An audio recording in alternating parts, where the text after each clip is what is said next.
Welcome, brave souls, to the chilling depths of horror in detail, the realm where the shadows whisper ancient secrets and nightmares come to life. I am your guide through the darkness, and on this channel, we delve into the spine-chilling world of Wendigo horror stories that will send shivers down your spine.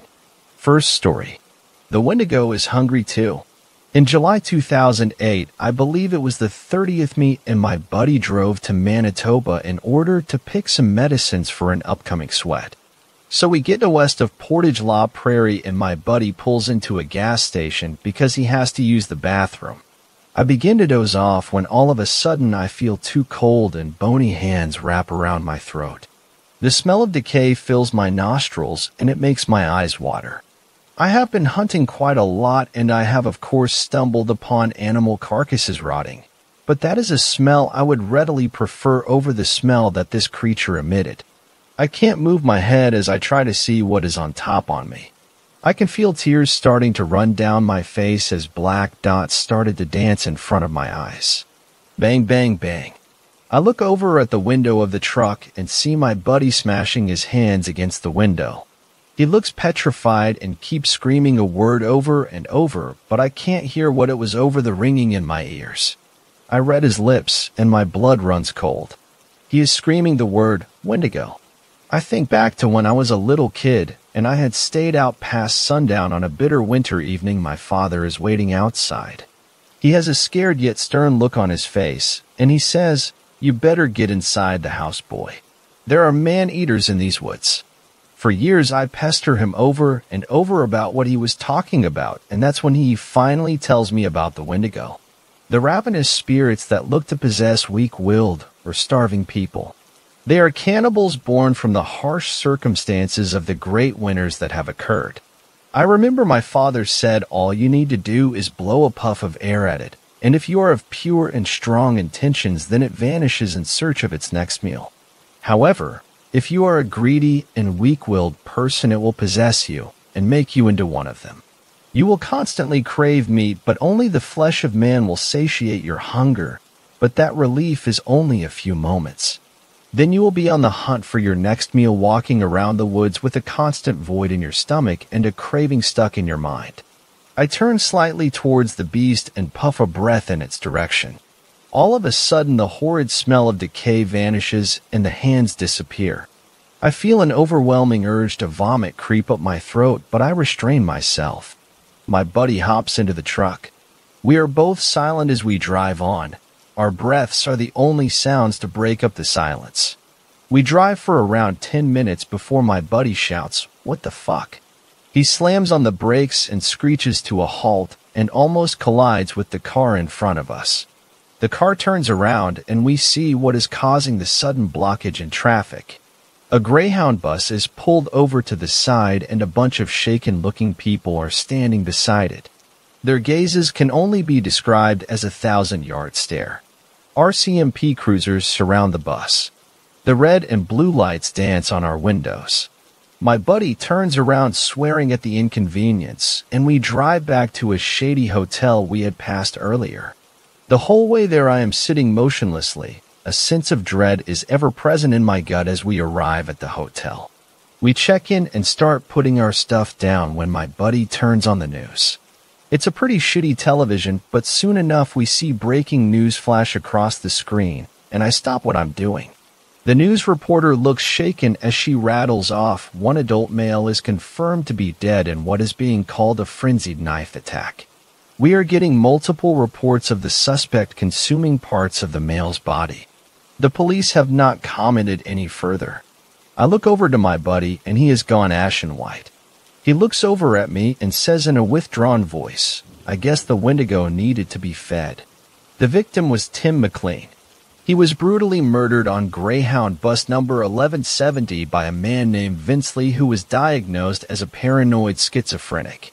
He told investigators that God told him to kill Tim. Tim McLean was sleeping as Vince stabbed him and was awoken to a crazed Vince standing over him holding a hunting knife. Tim was stabbed over 60 times and dismembered. Vince consumed parts of his head and actually stuffed chunks of Tim into his pockets. Want to know the best part? Vince Lee was released with a new name and no criminal record. He was diagnosed as a paranoid schizophrenic and was excused from his actions. So all of the Americans that complain about your justice system, be thankful that they at least give out appropriate sentences for individuals like these.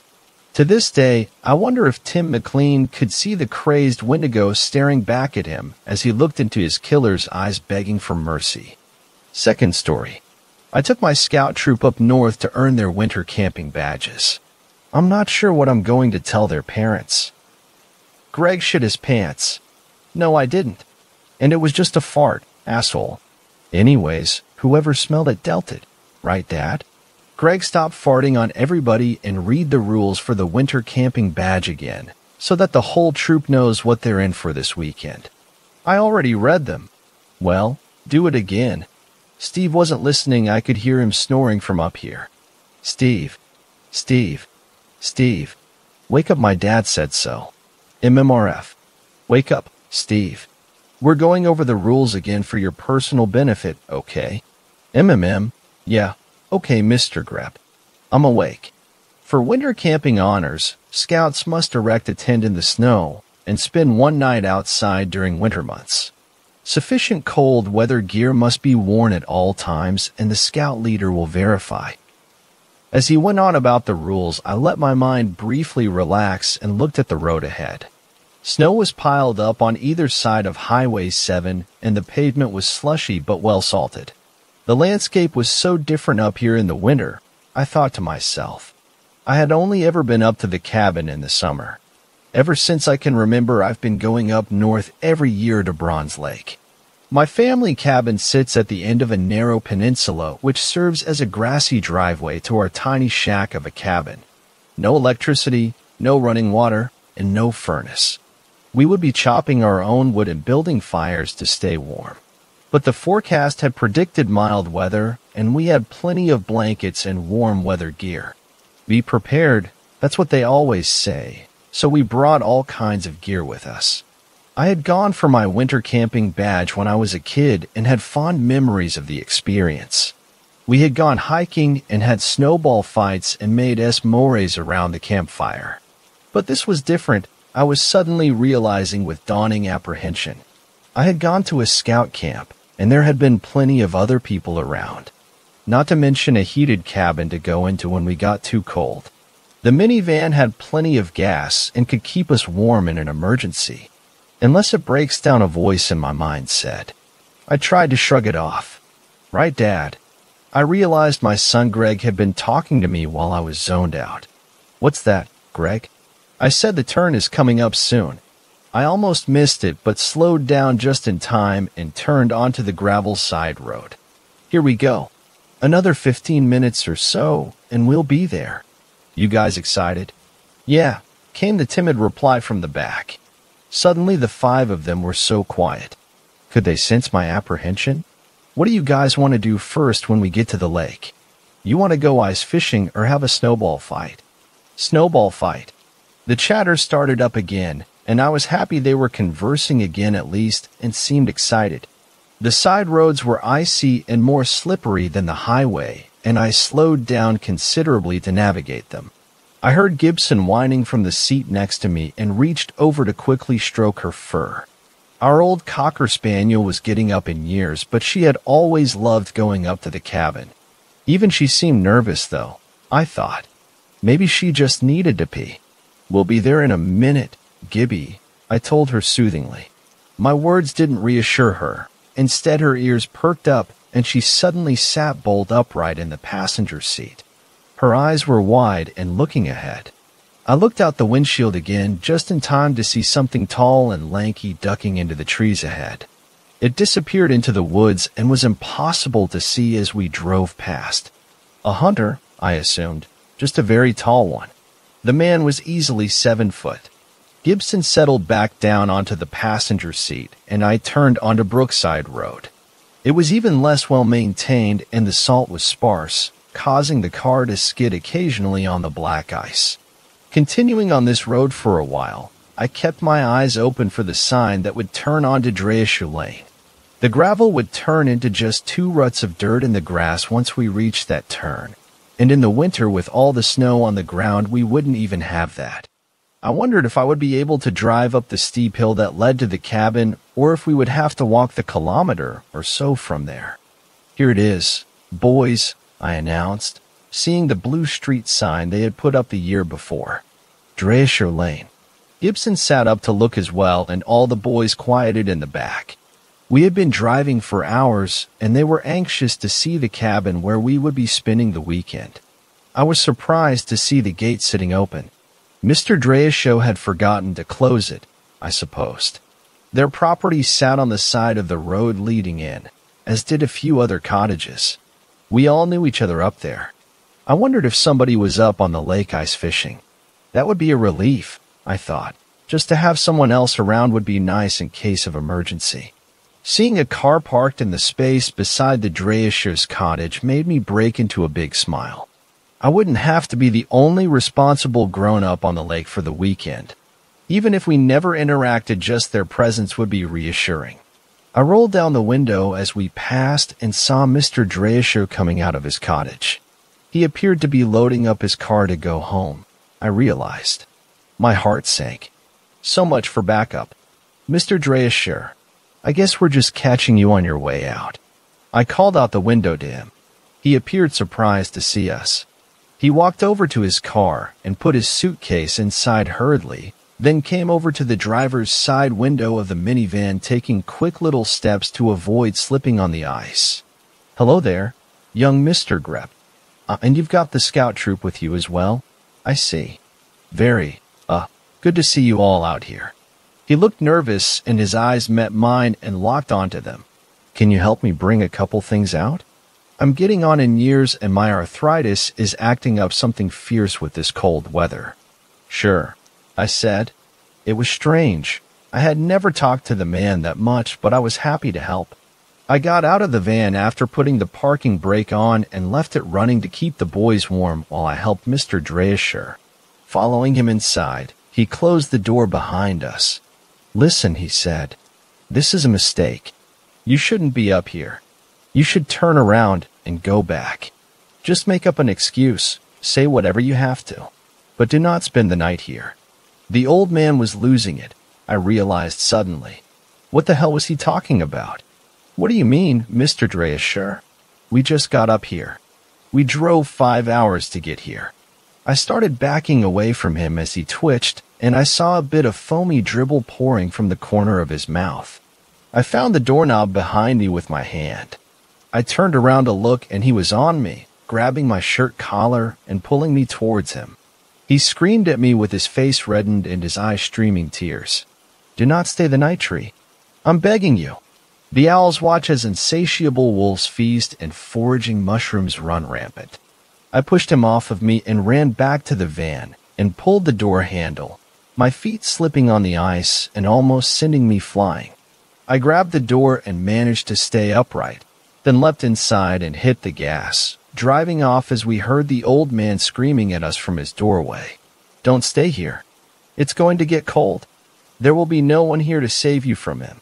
His voice faded in the distance, and the boys didn't say anything. I could sense 6 sets of eyes on me as the dog, and all of them stared at me. "Sorry, boys," I stammered. "He's not usually like that. Is that supposed to make us feel better?" "Peter," the troublemaker yelled from the back seat. I wasn't sure what to say. The whole weekend seemed to be going off the rails. Was he right? Should we just go back? I would have to double-check the weather forecast once we got there, but it had called for good weather just this morning when we left. Still, this whole thing seemed like a bad omen. "The old guy is probably just off his meds," Steve muttered. "More likely he's self-medicating a bit too much with some mushrooms of questionable legality." Gibson was whining at me from the passenger seat, sitting up and staring at me, her eyes wide and worried. I kept left at the fork in the road, and the tires spun a few times in the icy slush, but we managed to get up the steep hill leading to the cabin. The woods closed in on both sides and all around us, suffocating in a way that I found vaguely uncomfortable, which was strange because I had always loved the forest up there. We passed the other cottages and saw no one else was on the lake, at least so far. I held out hope for a few ice fishermen who sometimes visited in the colder months. At least that's what my uncle had told me. He also enjoyed ice fishing and visited the lake occasionally in the winter. The lake closed in on both sides as we neared the cottage and began to drive down the narrow peninsula. At the lowest point, the water was just a foot away on either side, and this section occasionally flooded, rendering it impassable. Finally, we drove over a rise and around a bend, and the cabin came into sight. The boys groaned from the back seat when they saw it. "This is it. It's just a frickin' shack. I told you guys it wasn't much." It was slightly irritating hearing them criticize our family cabin, but they were just kids, so I shrugged it off. I turned the car around in the slightly less narrow spot we used for that purpose and backed the van right up to the front door to unload our supplies. Relief flooded me once again when I looked out on the lake and saw a fishing hut out there. It appeared well maintained, and there were tracks leading up to it and around it. We weren't alone, after all. There would be other people on the lake for the weekend, and in case of emergency, I could always call on them for help.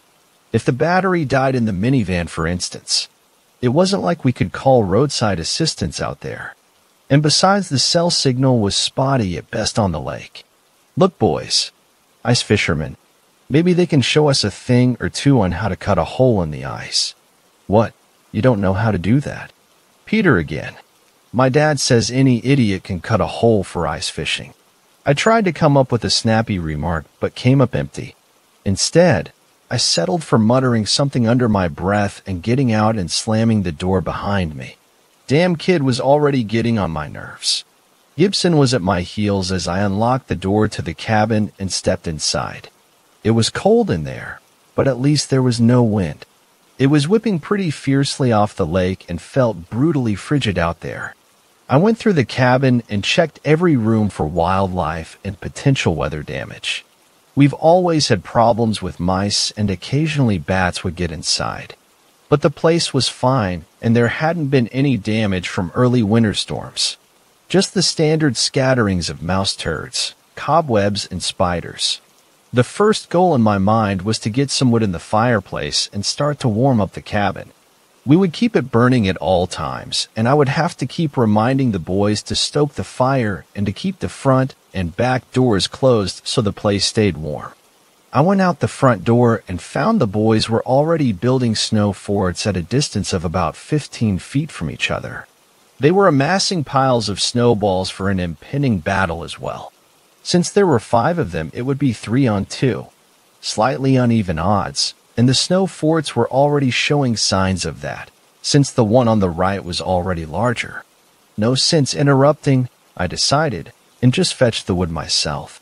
You're only a kid once, after all. I would build the fire and get it going while they had their fun. In an hour or 2, they would need to start assembling their tent, since it got dark early up there. I found some dry wood beneath the cabin where we stored piles of it, but kindling was another story altogether. It was harder to find small pieces of dry wood, and by the time I found enough, my feet were beginning to feel frozen and frostbitten. Back in the cabin, Gibson watched as I built a little teepee structure in the fireplace. She had been playing with the boys for a while, but was now following me and watching me closely again. I couldn't help but get the continued impression that she was nervous about something. The slightly damp wood took a while to catch fire, but eventually I managed to get it burning.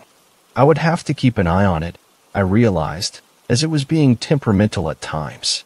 I went out front and called the boys from their snowball fight. They moaned and groaned for a minute, but then came over to the front door of the cabin, their faces red from the cold, but still no signs of wanting to come inside. I spoke from the top of the stairs and told them my expectations. They would have to start work on their tent immediately, since it was getting dark in a couple hours. 3 of you will sleep outside tonight. 2 tomorrow night, since we only have the 1 tent. Any volunteers to go in the tent tonight? I noticed Peter, the constant pain in the ass, didn't volunteer for the first night. Greg and Steve and Ricky stuck up their hands after a few moments' hesitation. Okay, so it'll be Greg, Ricky, and Steve tonight. Peter and Jeff tomorrow night. So you two are in the cabin me with and Gibson tonight. Help them put up the tent, and then you can all come inside and get warmed up by the fire for a while." They gave their reluctant assent, and I went back inside and left them to their work. I remembered it being brutally cold when I had done my winter camping badge. I had kept my boots on all night and was afraid to even go outside to pee, thinking I wouldn't be able to get warm again afterwards. But I also remembered feeling like I had really accomplished something afterwards, and I was proud of myself for that. I checked the fire. It was guttering again, and I stoked it for a few minutes and put fresh wood on to get it going again. Everything was a bit damp, and at this rate the cabin would never get warm. I looked over and saw Gibson was shivering. I pulled her close to me and hugged her near the fire as I warmed my hands. The kettle caught my eye, and I remembered that hot chocolate was a thing that existed. What better way to bribe the boys into thinking I was a good scout leader and professional adult? I filled the blackened old kettle up with water and put it on the stove to boil. Then I grabbed the box of instant hot chocolate from our food supplies. The place was beginning to warm up slightly, which was nice, but I still kept my hat and gloves on. At least the dog was no longer shivering. By the time the boys came inside, I had mugs of hot chocolate ready for them, and they each drank theirs in big gulps without complaint, taking turns warming their hands by the fire and playing with the dog. There were suddenly wet boot prints all throughout the cabin despite my constant reminders to take off shoes before coming inside, but I decided to let that slide and took out the guitar while the boys made hot dogs and s'mores in the little indoor stove. The cottage was warm and lit with flickering light in the glow of a half-dozen kerosene lamps. I nearly had a heart attack each time the boys got near one of them, and was constantly yelling at them to be careful, since tipping one over could easily be the death of us all. As the night wore on and after songs were sung and hot dogs were roasted and eaten, I decided it was time for bed. The 3 boys, including my son Greg, were sent out into the cold winter air to sleep in their tent for the night to receive their winter camping badges. I felt a pang of regret and deep concern sending the 3 of them out there. Gibson began to whine and scratch at the door after they left and wouldn't leave that spot.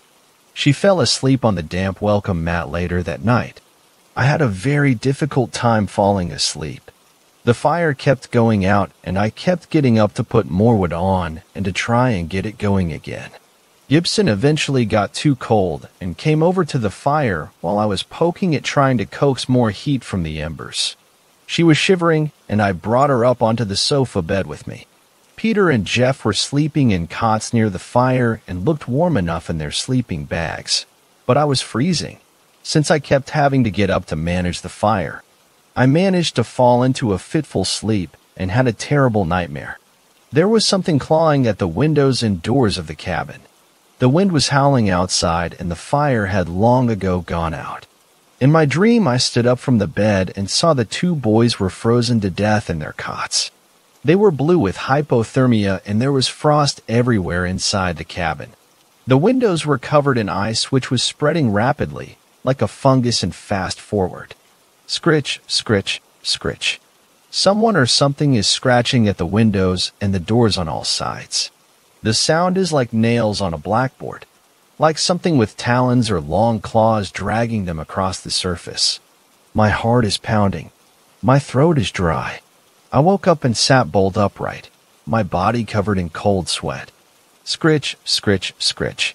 That sound. I can feel my heartbeat in my throat. My stomach feels like a ball of lead as I walk to the door. Gibson is scratching at it, in a panic. At first, I think she just needs to pee again. But then I hear the sounds of screaming from outside. They're gone. Mr. Grep, Greg and Ricky and Steve, they're gone. Where did they go? I ran over to the tent through the freshly fallen snow. There were no tracks anywhere to indicate someone coming and taking them. Nothing to indicate they had left to go for an early morning hike. They were just gone. Their sleeping bags empty and the tent abandoned. Gibson looked up at me with her brown eyes wide and worried. I'm not sure, but they'll be back. They probably just went for a hike or something. But part of me knew that wasn't true. The weather was very cold, and a voice in my mind whispered back to me, "Asterisk, you shouldn't have stayed here. You should have left when you had the chance." I realized I was lying face down in the snow, and someone, a child, was yelling at me. "Mr. Grepp, Mr. Grepp, are you okay?" Oh geez, now he's passed out too? What kind of a scout leader? I struggled to get to my feet and found the world was spinning. Gibson was looking up at me worriedly, as were Jeff and Peter, the two remaining Boy Scouts from my troop that had started out as 5. My son, as well as the other two, Ricky and Steve, were now gone. They had disappeared in the night, vanished without a trace in the snowstorm. They had wanted to earn their winter camping badges, which had required that they sleep outdoors in a tent during the winter. But it had gotten so cold during the night. We had also gotten a massive downpour of snow, which had blanketed the lake in a large quantity of fresh powder. How had I not noticed it happening? I should have checked on them, I realized. I hadn't even gone to check on them. Who knew how long they had been gone? What kind of a scout leader was I? What kind of a father? The boys were yelling at me, but I only heard it as vague background noise, as well as the ringing in my ears that was my chronic tinnitus. That was when I looked out onto the lake and saw the fishing hut. Maybe that's where the boys had gone. Of course, it had been cold in the tent, and they had decided to go over and see if they could cheat by sneaking off to the warmth of the fishing hut. Their tracks had just been covered over by the freshly fallen snow. I ran down to the lake and out onto the ice, sprinting as quickly as I could through the snow and towards the fishing hut. Racing across the ice and through the thick snow took a while, but I eventually arrived at the little hut and opened the door, praying that the 3 boys would be inside. The door was open and snow was drifting in. There was no one in the hut, but the interior was splattered with vast quantities of blood. It was frozen on the walls and ceiling. The hole in the ice had been covered by the snow blowing in, and the place looked abandoned. I saw a 6-pack of beer cans, unopened, sitting on the ground in the corner, frozen in a pool of congealed blood. Tackle and fishing rods were scattered haphazardly everywhere, but there was no sign of anyone aside from the blood. My heart was pounding in my chest, and I felt like I couldn't focus with the overwhelming terror I was feeling for my son, and myself, if I'm being honest. Whoever had done this was a violent madman. Unless it was animals. Wolves, perhaps? My mind grappled with the possibilities. Was it possible that whoever was in the fishing hut had hurt the boys and taken them somewhere? The other boys were yelling something from the shore, and I heard their voices rise up in panicked urgency. Help! I looked back and saw Mr. Dreischer was there, and he was yanking on Peter's wrist while Jeff flailed his arms at him ineffectively, punching him in the belly. "Stop it," yelled Jeff. "You must leave. You must go from here. IT isn't safe for you." As I ran back towards the shore, I saw dark clouds rolling in. The sky was full of them, coming in from the head of the lake. And with them came the cold blowing wind, nearly knocking me off my feet as I ran through the blowing snow. It obscured my vision, and I couldn't see what was happening with the boys. What the hell was he doing to them? My face went numb and somehow felt full of pins and needles and pain all at the same time. The wind was suddenly very cold. I pulled up my jacket as I ran and yelled at the madman to stop and leave the damn kids alone. Finally, after what seemed like forever, I reached them and pulled him off of Peter. I shoved him hard, and the old man fell to the ground, looking defiant and angry as he struggled to get up in the deep snow. "Hey-ha!" He hurt my arm. Peter was screaming, and I saw it was indeed hanging unnaturally at his side. Jeff was screaming as well and crying, and Gibson was barking, taking the odd attempted bite at Mr. Dreischer's legs. His pants had holes from her teeth already, and I could see his socks were drenched in blood from her bites. "Get your damn beast away from me," he was yelling, crab walking backwards away from her in the snow. "It's with him. It's doing his bidding." I got a hold of Gibson's collar, not because I was worried for his safety so much as for hers. It was clear what had happened now. This maniac had taken the boys. Where are they? What the hell did you do with my son? His face broke into a grin that stretched high on his face like a joker. Broad front teeth and lips red from the cold, peeled and broken with dried skin stretched taut and bleeding. He took them. It wasn't me. Hey, he took them. Yes, indeed. For some reason I didn't trust him. Don't ask me why. Maybe it was the fact that he had just been trying to kidnap the other two boys. I made him take us to his cottage. I tried to drive over in the minivan, but it wouldn't start, as if the battery were dead. This caused me to nearly break into a full-blown panic attack, but I took some deep breaths to try to calm myself and focused. We needed to get out of there, I realized. There was a storm rolling in. We had caught a bit of it overnight, but now I could see the black clouds very close and threatening. The snow was already starting up again. We made him walk just ahead of us so we could keep an eye on him. Peter was screaming the whole time and cradling his arm. I just hoped that Mr. Dreischer's car was better equipped for the snow and would be able to get us out of there. He would get his wish and we would leave, if we could, and we would be taking him straight to the nearest police station.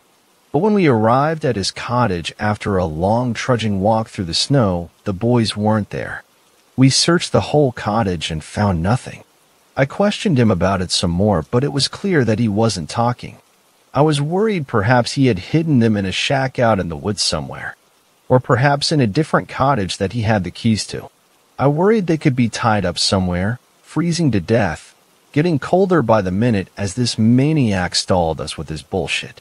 The car keys were hanging from a hook by the front door, so I tried to start it, thinking we could drive around to the other cottages at least and check if the boys were there. But the car wouldn't start. Mr. Dreischer began to laugh as I got out and opened the hood. I knew almost nothing about cars, but I could tell when all of the spark plugs were missing from one. You son of a bitch. Where are they? They boys? Or the spark plugs? He cackled again. Trudging back to our cabin, the snow really began to fall. It became hard to see in the constant white haze of snow, and I made the boys walk close together behind me in single file. I told them to keep track of each other, buddy system style. We were freezing cold by the time we got back to the cottage. Peter seemed to be in shock, and I realized I had no choice. We would have to ride it out. Hopefully the boys would come back on their own. Maybe they were on a hike, after all. But I really doubted it. Mr. Dreischer didn't fight when I tied him to the chair. I told him it was just for a little while, and he just smiled and nodded, then began to hum to himself off-key. I told Jeff to make a fire. It would keep him busy and allow me time to look at Peter's arm. I had a feeling it was dislocated, judging by his constant screaming, and the way it was hanging malformed at his side. Hold still, I said. Kriak.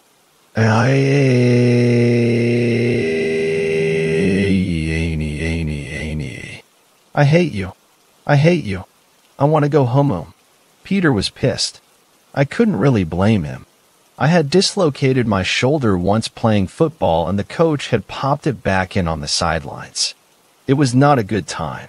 At least he wasn't shivering and sitting there with a 1,000-yard stare anymore. So that was good. I guessed. Jeff had gotten the fire going, but it was still freezing in the cottage. I looked out the window and saw nothing but white. Mr. Dreischer continued to hum softly off-key, which gave everything an even more unsettling feeling. Please stop that. He ignored me. The wind began to howl outside, and the walls of the cabin shook with the force of it, trembling from the power of the mighty gust rolling in off the lake all around us. Gibson was laying on the ground with her head down, looking scared and shivering again. I moved her closer to the fire and sat with her, rubbing her old fur and trying to warm her up. I pulled Peter over as well and made him sit near the fire with us. Jeff was still stoking it with more wood, and he had it going pretty well. Good job, kid. You got that fire going great. I love fire, he said back quietly. Setting fires is the one thing I'm good at. I'm just gonna pretend I didn't hear that for now. Promise you won't set me or the cabin on fire at least, and we'll just talk about all that later. Holy shit. I was going to have to talk to Jeff's parents once we got back to town. Add that to the list. Peter was looking over with wide eyes. Dude, you're so fucking weird. I know. He stared at the glowing embers of the fire. I had brought in a whole pile of wood the night before, so we had enough fuel for the fire, and at least it was getting drier by the minute. It would just be a matter of waiting out the storm. But I was terrified for my son. He was out there somewhere. He and his friends had to be alive somewhere. I just knew it. We waited for a couple hours for the dangerous winds and snow to subside so that we could mount a proper search before dark. It was past noon when we heard a sound at the door, like someone was coming up the front steps. I sprang to my feet, thinking it could be Greg. Running to the front door, I tried to open it against the wind, but found it nearly impossible. With all of my body weight pushed against it, I shoved it open and looked outside. Steve was out there, my son's friend who lived down the street from us. But the rest of them were nowhere to be seen.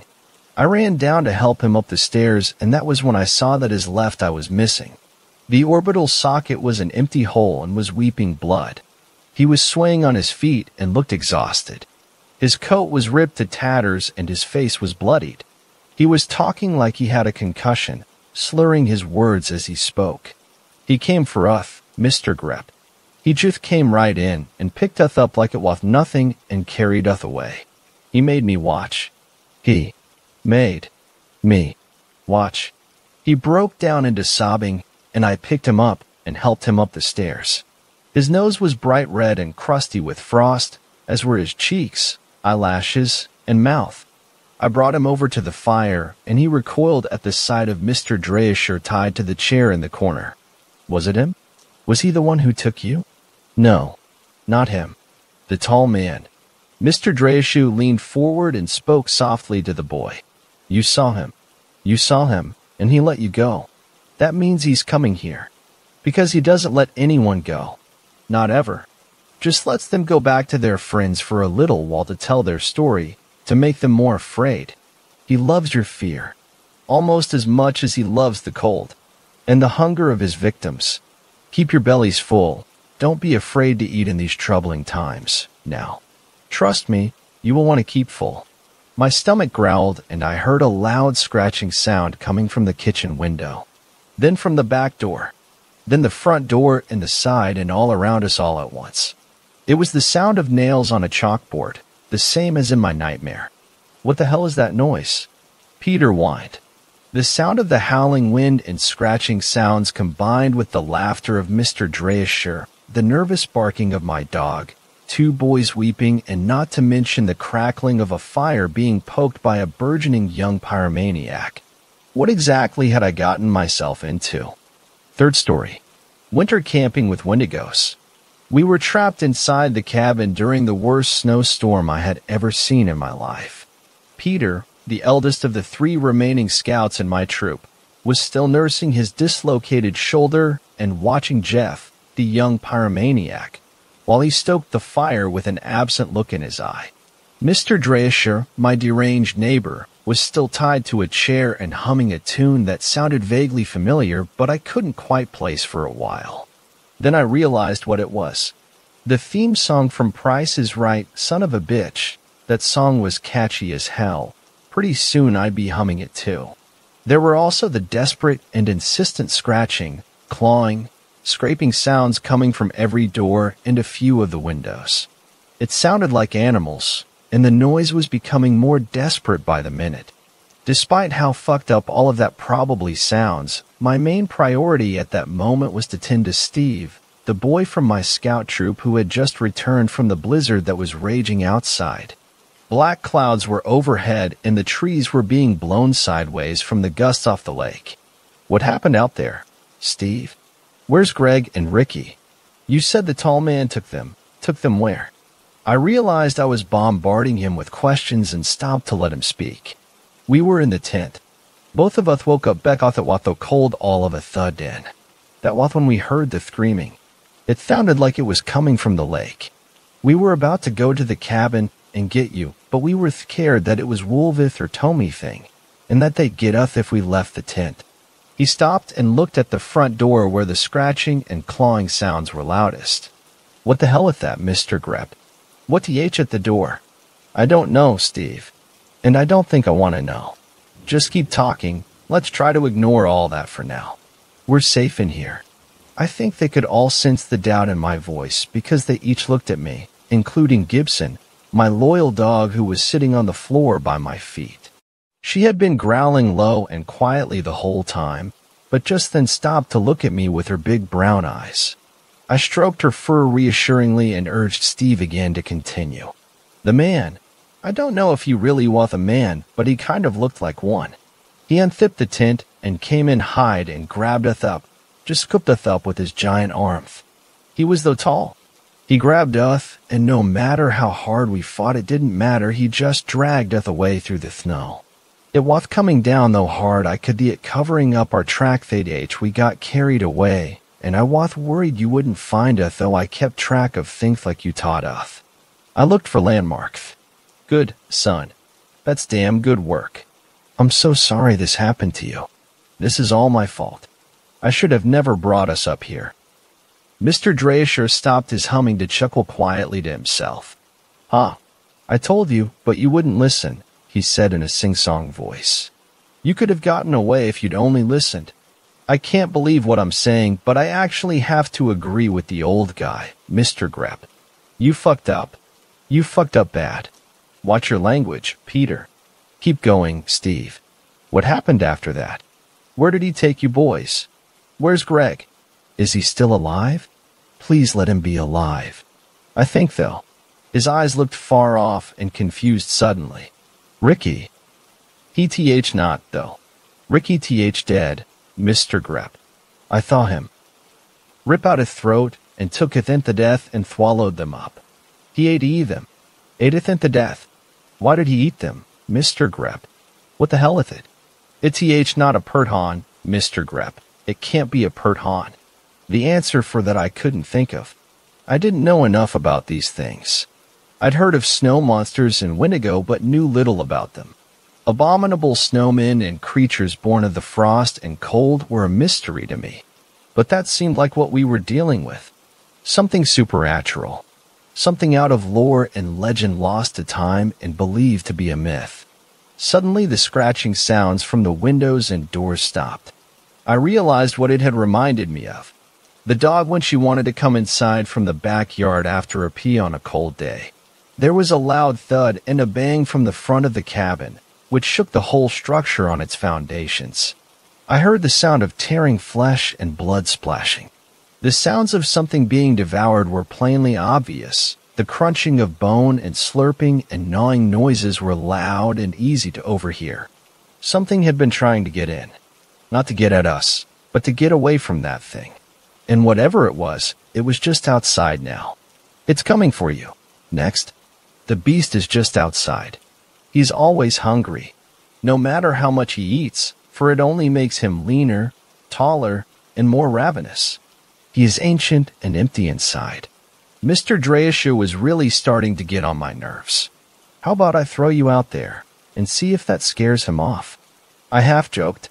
He balked at that, but then quickly flashed his tobacco-stained Joker's grin again. You wouldn't dare. The more I thought about it, though, the more I realized I had been the one who was wrong. I should have listened to him from the beginning. He had been the one trying to tell us to leave. But then, why had he taken the spark plugs? Why did you sabotage the van and your own car? I thought you wanted us to leave. So let us leave. He looked at me like I was an idiot. I didn't take them. You fool. He did. Just like he took mine. I went out on the lake and saw the men had been murdered by him and ran back to get the hell out of here, but it was already too late for me. He had already put his hex on me by then. I can think halfway straight every so often, but for the most part I've completely lost it. I can see that. You think I can't see that? But I'm not going to do what he wants me to do. That's why I'm happy you tied me up here. That's why I didn't fight it. Because I can hear him whispering to me. Whispering in my ear. Like he's standing right beside me here. I looked over, and for just a moment I could see a dark and malevolent shadow leaning down and beside his ear. Just a vague outline of darkness that was quickly gone like a puff of smoke disappearing in the drafty corner of the cabin. And what does he say to you, Mr. Dreischer? His eyes were wide and frightened as he looked up at me. Don't ask me, Mr. Grepp. Ask your boy Stevie over there." I looked and saw Steve had a blank look in his eyes. The noises from outside had stopped for the time being, and we were left in silence. "What does he mean, Steve? Do you have any idea what he's talking about?" The 1,000-yard stare didn't go away, but he did shake his head. "No." But I had a feeling he knew more than he was saying. I had already taken out the first aid kit, and now got to work patching Steve's eye with gauze and sterilizing his wounds with alcohol. He didn't even flinch when I poured it onto the gaping cuts in his flesh. I saw there was a large bump and an open wound that looked pretty nasty on the back of his head that probably accounted for his slurred speech. I dumped a generous amount of the rubbing alcohol on that as well. He's going to need a CAT scan and an MRI when we get home, I'll bet. Jeff had the fire going steadily, and I was afraid to ask him to leave it since it had gotten so cold outside, and he clearly had a skill for maintaining it. But told him to go make up some sandwiches for everyone since he was the only non-injured member of the group not currently tied to a chair. Peter was instructed to keep the fire going in Jeff's absence, which he groaned and complained about despite the lack of work that would entail. After finishing the final bandages on Steve's forehead, I tried to think of how we could rescue my son. Calling the police was out of the question with the storm. The cell phone had no signal. And if I left him alone with that monster and went to get help on foot, he would be dead before anybody could find him. The thing was insatiable in its hunger, at least from all the evidence we had seen. It wasn't trying to get into the cabin, which meant it wasn't all-powerful. It somehow knew it couldn't get past the sturdy doors and windows. Either that or it was just toying with us, waiting for us to come out. Dreasho had said that it fed on our fear, but was that true or just more insane rambling? You keep acting like you know everything about it. So how do we kill it? Can you tell me that at least? I yelled at Mr. Dreasher. "Oh, you can't kill him. He won't let you. Men have tried before and none have lived to tell of it." "What is he? Do you even know what he is?" "He's a Wendigo. You should know that by now. A dark spirit. It infects people like a sickness. It takes them over. And it's contagious. That's the worst part of Wendigo psychosis. It doesn't just stop with one person. So is that what's happening to you? It's making you crazy." "Oh yes. Quite insane. In fact, I can see all sorts of quite elaborate and colorful hallucinations occurring all around us. But I'm attempting to ignore them in order to convey this highly important information to you while I'm temporarily still lucid enough to do so. So, in other words, please shut the fuck up and listen. Got it? It's going to make us. Ha ha ha ha ha ha ha ha. Oh my good God, you really thought I was going to tell you. Ha ha ha ocho hoino. No, I'm sorry, I really shouldn't laugh, but that's too much. You really are stupid though. You know that, right?" I started to turn away, and then he practically screamed it. "IT makes us want to eat people.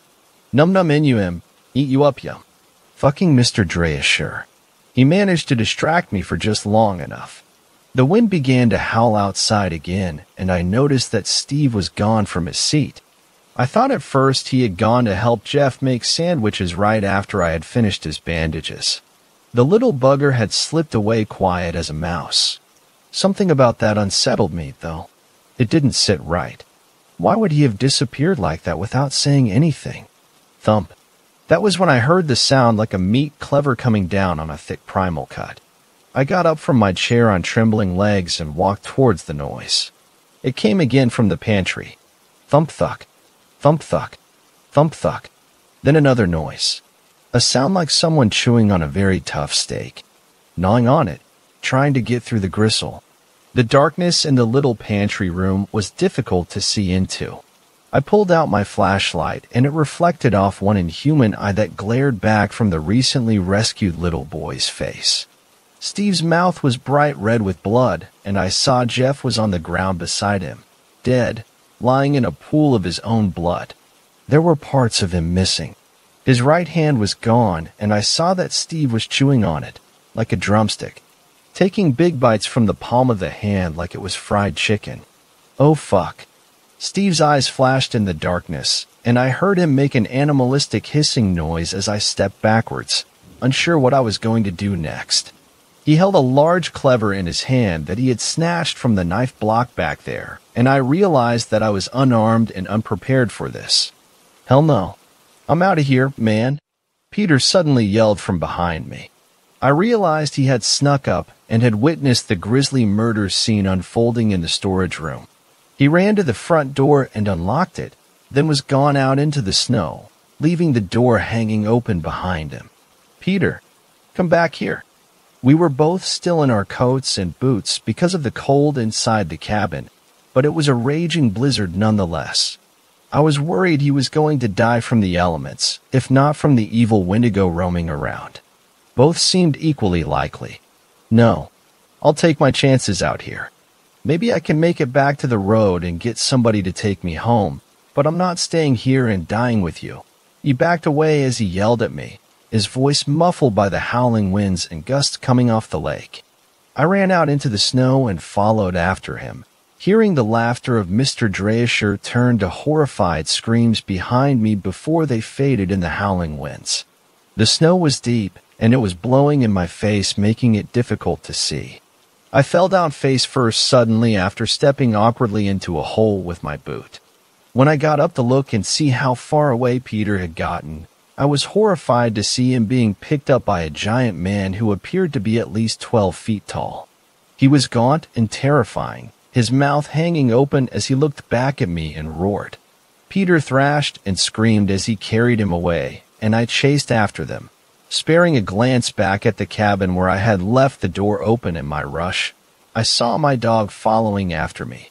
Snow was drifting into the cottage, and I thought again of Jeff, decapitated by his fellow scout, and now Mr. Dreasher likely about to meet the same fate. Who knew Steve would turn out to be a cannibal? All part of the Wendigo psychosis. I would find out later. There was no escaping it once he was in its grasp. I ran after them through the snow, Gibson running behind me at my heels, winding my way through the trees as he went into the forest and then across the lake. Staying in the shadow of the tall birches and pines, I tried to stay hidden along the shoreline, chasing after him as quickly as I could without being seen. Because he took the shortcut across the lake, I almost missed the Wendigo when he got to the other side and quickly vanished into the thick trees up the hill to the north. Following his path without thinking, I came over the hill and spotted him walking swiftly with long strides up ahead. I ran with reckless abandon down the hill and followed after him. His pace was quick, but I sprinted to catch up. Gibson seemed to sense the need for stealth and proceeded quietly with me, not wandering too far ahead or lagging too far behind. Deep in the woods after a while of chasing after him, my legs feeling like blocks of wood, completely numb from the cold and intense effort, I saw him go into a shack hidden in a thicket, camouflaged well from intruders. If I hadn't seen him enter it, I would have walked right past it. My son was in there, as well as his friend. If I could rescue the two of them at least, that would make 4 of us who could potentially escape, even if Steve was convicted of murder once we got back. Mr. Dreasher was most certainly dead by now, but that wasn't really my fault. Except it kind of was, since you tied him up to a chair and left him alone with a knife-wielding psychopath cannibal child. I tried not to think about that too much and wondered instead if maybe the spark plugs were in the creature's hiding place as well. Wouldn't that be nice? Now all I had to do was get the Wendigo out of there for a few minutes so I could grab them. Searching my pockets, I tried to find something to use as a distraction. As soon as my hand settled on it, I knew what I had to do. Taking it out of my pocket, I punched in the numbers, then threw it into the woods as far as I dared. I just hoped it would work. I waited a few seconds, then the phone began to ring.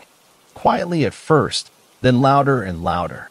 It was the most obnoxious alarm clock I had ever used, but it worked through the set of earplugs I slept with, so I kept using it.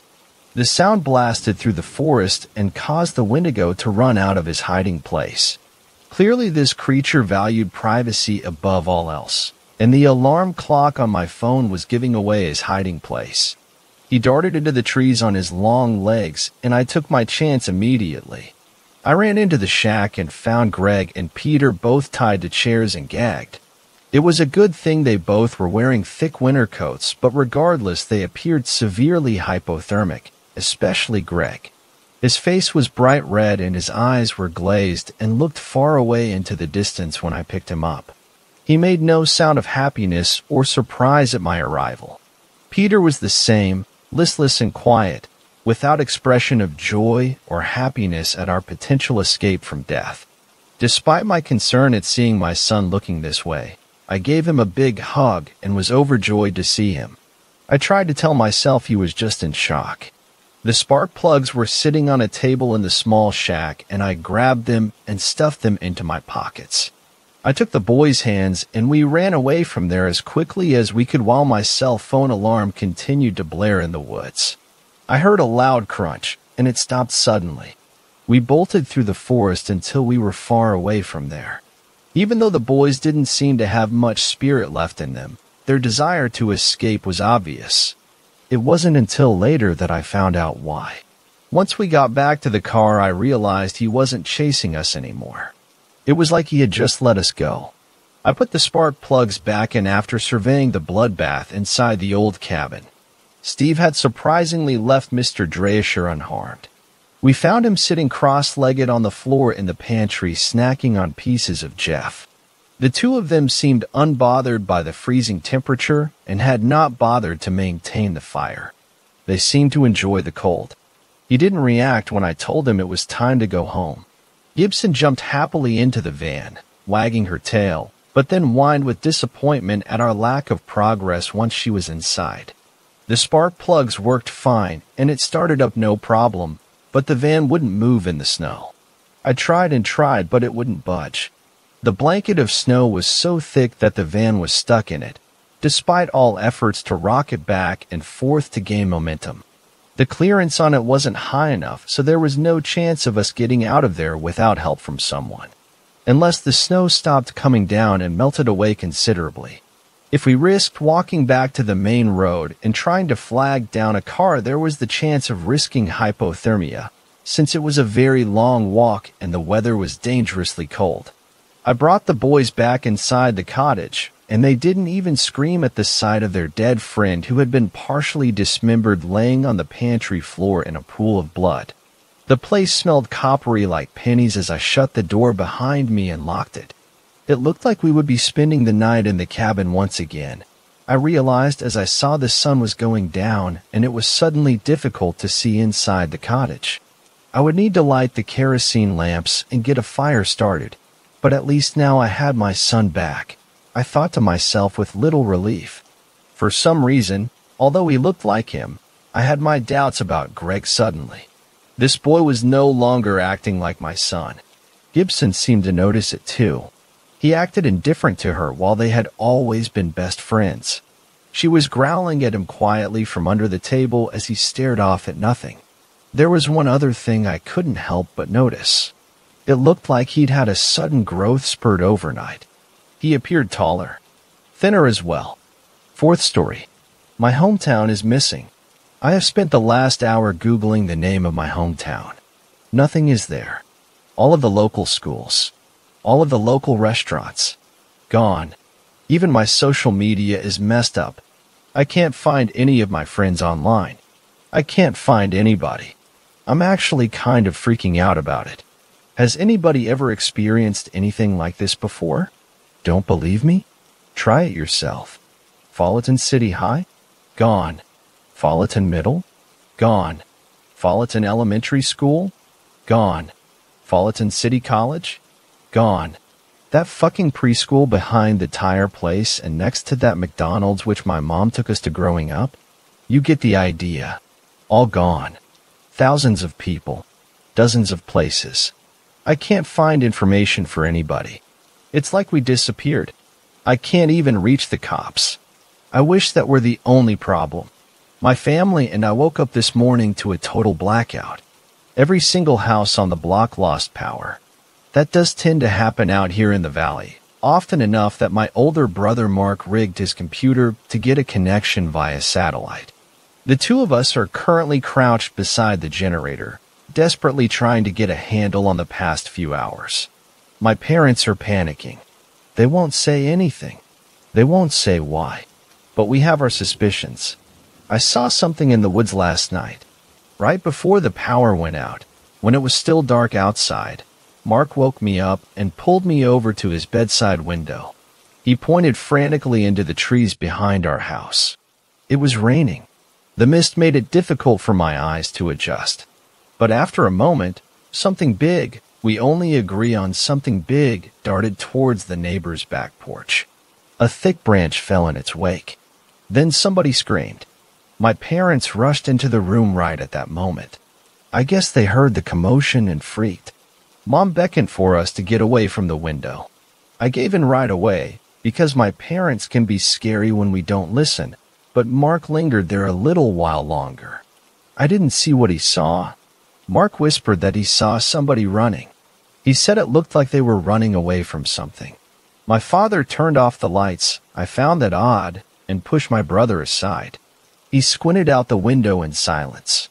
Finally, after what felt like an eternity, he concluded nothing was there, just wind in the trees. Then the power went out. My parents have been acting very weird ever since. During the day, my mom tried to keep us in the kitchen. She made breakfast, lunch, and dinner over the fireplace. She even broke out a board game in the afternoon, and we played for a couple hours. She kept asking about schoolwork, or football, or baseball, or anything but the odd situation we were in. We tried to change the subject, tried to ask her what was happening outside, but it was no use. She ignored our questions. My father had a wild look in his eyes. Mark and I can't recall anything like it. He kept rushing to check the window every few minutes. Then he would sit down to check his cell phone. Then back to the window. Then back to his phone. Like clockwork. Each rotation left him more agitated than the last. The cable didn't work. The internet had been spotty. There was really nothing to do but read a book or play a game. Mark asked to go for a walk before dinner. I thought Mom might pop the dimple out of her forehead. Nobody goes outside, she snapped. There could be live wires on the ground. Mark snorted. Watch your attitude, she barked. And keep the windows closed. I asked why, and she just stared at me with these deadly fearful eyes that made me really uncomfortable. She looked like she wanted to tell me something, but my father answered instead. I didn't even realize he was listening. Nobody goes outside. I returned to my book without argument. I found one of my mom's old Stephen King collections and stumbled onto a story about rats in a basement bigger than a man. Time moved a little faster while I read. The walls of my house started to evaporate. It didn't take long for my imagination to disappear down the stairwell in the story, plunging further into the darkness with each step, listening to untold things move around me perilously through the blackness. Somebody knocked on the door around 10 p.m. After an entire day of endless boredom, I thought this might be salvation. Thank fuck. Maybe a maintenance worker. Maybe a neighbor. Maybe my friend from down the block finally convinced his mother to traverse the minefield of imaginary live wire. I got up from my chair to answer the door. My father sprinted across the room to block me. Fifth story. I heard him at my window. I need to explain two things before I tell this story. First, I have a sleep disorder, and I've had it my whole life. I sleepwalk. Nothing too dramatic. Mostly just do everyday things while sleeping. Open the fridge, put clothes in the washer without starting it, take the vacuum out of the closet and set it in the middle of the room and leave. That sort of thing. When I was younger, this was an every night occurrence, but now in my late 30s, this is a once/twice a year thing. Second, I am native. I have a healthy respect for the stories of spirits my ancestors told. Many hunting trips I would sit around the fire with my dad listening to him tell stories of the tricks Wendigo play to try to lure you to them. While I'm unsure if I believe the stories of skinwalkers and Wendigo, I don't tend to mess around. Just in case. Shoot to roughly 3 weeks ago. My husband and I both work construction. We have hard, long, and rewarding days. Once dinner is over and planning for the next day is complete, the dogs have been taken out for the last time. Our heads hit the pillows and it's lights out until the alarm sounds. We sleep like the dead. Pretty sure a war could break out in our bedroom, thundering tanks and all, and we would sleep right through it, wondering in the morning where all the holes in the walls came from. Our bedroom is fairly good-sized and has a small bay window in the corner. My husband liked to sleep with fresh air, so he takes the window side of the bed. This particular night, though, something woke me up. I never wake up. Dogs were quiet. Typical Northwest weather, rain quietly taping away. No thunder, no heavy winds. I looked the dark and quiet room over, and nothing was out of place. The only noise besides the rain was my husband's box fan gently humming away. I was confused, but decided to adjust my blankets, flip my pillow, and go back to sleep. As I closed my eyes and took a deep breath to relax, I heard my husband, Babe, come out here and give me a hand with the boys." Confused and still foggy from being woken from a deep sleep a few seconds earlier, I opened my eyes to the pitch black of the room again. Rarely one of our 3 dogs will need to go out at night, and if one goes, they all will go. We live in an incredibly rural area, and it's easy for them to get lost in the dark woods. Not a good thing when you have bears, coyotes, cougars, and whatever else on your property. Babe, can you come out here and help me with the boys?" He called again, voice right against the half-open window, not concerned, just demanding. Annoyed and groggy, I leaned up, propping myself up on a stiff pile of blankets to look at the window. It was too dark to see him. The floodlight is on the other side of the house. "Babe, come outside," my husband demanded. It was the third beckon that bothered me. He was never that pushy. If something was wrong, one of the dogs wandered off, he would say that. It's happened before. He would something like, "Come watch these 2 real quick, I can't find Murph," something like that. Something wasn't right. I was regaining my focus and shaking off the sleepies, quite awake at this point. I knew it was him. My husband has a very distinct voice. He's a Sicilian from Queens and has a very deep, unintentionally loud voice. It was at that moment, staring out the black window, I realized I wasn't leaning on a pile of blankets. The pile of blankets was breathing. I was leaning on my sleeping husband, listening to him call to me from outside the window. "Babe, come outside." The voice came again from the window. I put my hand down on my husband's face. He was there, asleep next to me. But his voice, or what I thought was him, was at the window. I laid down next to him, very, very close to him, and closed my eyes very tight. In moments like these, I'm the type to just try and pretend it's not happening. I didn't hear it again and spent the next half of the night trying to fight off the spookies, and had at some point finally fell asleep. I told my husband about it the next morning after his, "Oh my God, you look like death" comment. I hadn't slept well. He laughed it off, as I had probably had a creepy sleepwalking thing. Thing is, when I have a sleepwalking event, I remember nothing. I don't recall dreaming, walking, or anything from those nights, no matter how hard I try. It's like a blackout. I am sure I was awake for this. Every time I think of it these past few weeks, I remember those hunting trips, poking coals around in the fire with a stick while my dad tells the serious yet animated tales of Wendigo tricks to get you to come to them. I know it sounds crazy, but I think there's a Wendigo in my woods. Thanks a lot for watching the video till the end. Subscribe to our channel Horror in Detail. Drop your opinions/suggestions in the comments section, and like the video as it helps with the YouTube algorithm. I don't think I had ever seen him run before. He put his hand over my mouth. I tried to protest. He squeezed my arm. He didn't look angry. He looked scared. His eyes were on fire. It grew quiet outside, like somebody was listening. One finger over his lips told me to shut the fuck up. I looked over to my mom and saw her doing the same thing to my brother. He looked like he wanted to cry. The knocking resumed. The pace was pleasant at first, your typical formal but friendly rat-tap-tap. Then a pause. Then rat-tap-tap. I was confused. Why were they scared? Why would a burglar knock? I thought that this could be somebody who could tell us what was going on, and it annoyed me that my parents were paranoid. So I got the idea to try saying something anyway. Not my best thought. He My father grabbed me by the throat and pushed me up against the wall. His sweaty palm slipped against my mouth. He raised one finger to his lips and held it there. Rat-tap-tap. Rat-tap-tap. Rat-tap-tap. Rat-tap-tap. Rat-tap-tap, rat-tap-tap, rat-tap-tap. Rat-tap-tap, rat-tap-tap, rat-tap-tap.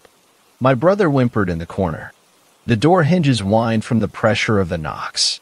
My father reached into his pocket with the hand that was formerly placed around my neck. I knew he had a knife in there. Rat-tap-tap. Rat-tap-tap. Rat-tap-tap. Rat-tap-tap. And just as soon as it started, the knocking stopped. The house got quiet again. My father let go of me. It's been hours since the knocker left. My parents still won't talk to us. My mom is sleeping on the couch. My dad is sitting in front of the door with a gun across his lap. Can anyone please tell us what the fuck is happening in Fullerton City? I still can't find anything online. We are available through message and comment as long as our connection holds. I don't think I'll sleep much tonight. It's too quiet.